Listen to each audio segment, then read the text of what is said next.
What's up, YouTube? So tonight I got my Technics SU-G75 integrated amplifier and my Kenwood KT-56 tuner. I'm going to use this Technics amp to demo a couple other items tonight later on. It's a nice little amplifier.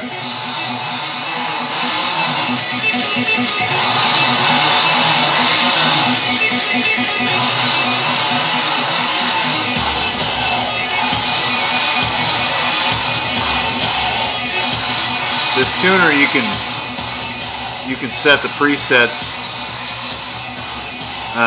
Looks like there's presets A and B, so you could set 8 channels, and then you could set 8 more.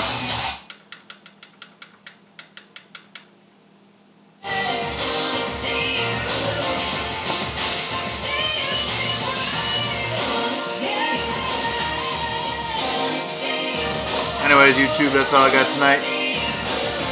Peace.